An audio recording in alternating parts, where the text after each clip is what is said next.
அப்பா அப்பான்னு கூப்பிட்டுட்டு இருக்கோம். அவருக்கு காதில் விழுமா விழாதா? அவர் நம்மளை பார்க்குறாரா இல்லையா? இத்தனை பேர் உலகத் தந்தை, உலகமே அவர் அப்பா அப்பான்னு கூப்பிட்டுருக்கு. நிச்சயமாக அவர் காது கேட்கும். நம்ம கஷ்டமெல்லாம் அவர் பார்த்துட்டு தான் இருக்கார். நமக்கு எத்தனையோ பேர்கள் இருப்பாங்க. அப்பா இருப்பாங்க, அம்மா இருப்பாங்க, உற்றார் உறவினர்கள், தெரிஞ்சவங்க, சொந்தங்கள், நண்பர்கள் எல்லாரும் இருந்தாலும் நம்ம கஷ்டத்தை போய் அவங்ககிட்ட சொல்லவே மாட்டோம். ஏன்னா யாருக்குமே கஷ்டம் கொடுக்கக்கூடாதுன்னு நினைக்கிறவங்க தான் நம்ம. நமக்கு ஒரு மனம் கஷ்டம் வர சொல்ல நம்ம அப்பாவை தான் பார்ப்போம்.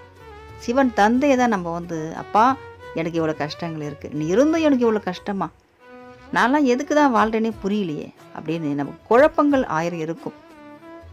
அவர் நம்ம பார்க்குறாரு. சிவன் தந்தை நம்மளை பார்க்காம இல்லை, நம்ம கஷ்டத்தை கேட்காம இல்லை, நம்ம பிரச்சனையை தீர்த்து வைக்காம இல்லை, தீர்த்து வச்சுட்டு தான் இருக்காரு. இருந்தாலும் நம்ம மனம் ஒத்துக்காது. ஏன்னா அவ்வளோ பிரச்சனைகளில் நமக்கு அது தெளிவான சிந்தனையே இருக்காது. ஏன் பொருந்தோம்ன்ற ஒரு கேள்வியோடு தான் நம்ம இருப்போம். அந்த சூழ்நிலையில் தான் சிவன் நம்மக்கிட்ட கொஞ்சம் விளையாடி பார்ப்பார். என்ன தான் இவங்க பண்ணுறாங்கன்னு பார்ப்போமே அப்படின்னு. நம்மளால் ஒன்றுமே பண்ண முடியாது. ஏன்னா படைத்தலும் அவர் தான், அழித்தலும் அவர் தான், தர்மத்தை நிலநாட்டி காக்கிறதும் அவர் தான், அதர்மத்தை அழிக்கிறதும் அவர் தான். ஆதியும் அவரே, அந்தமும் அவரே. அவர் இல்லாமல் ஒரு அணுவும் அசையாது. பரம்பொருள் அவர். அவர் இல்லாமல் யாரால என்ன பண்ண முடியும்? அவரே பண்ணுவார். நம்ம வாழ்க்கைக்கு ஒரு வெளிச்சம் கொடுப்பாரு, நம்மளை பிரகாசமாக்குவார், மன வலியை போக்குவார், சந்தோஷத்தையும் நிம்மதியும் நமக்கு நிச்சயமாக கொடுப்பாரு. நமக்கானவர் நம்ம சிவன் தந்தை இருக்கார்.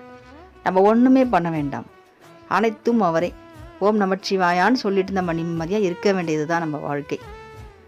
ஓம் நமச்சிவாயா. திருச்சிற்றம்பலம்.